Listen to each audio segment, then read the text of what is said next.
Alright y'all, how y'all doing? This is for my Facebook fams right here.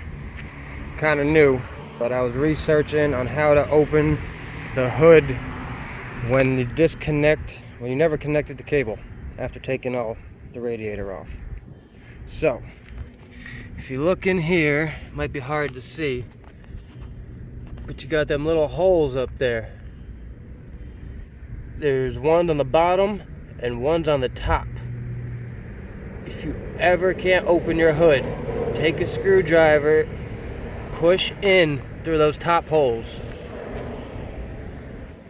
and you will be able to grab your wire and pull it out.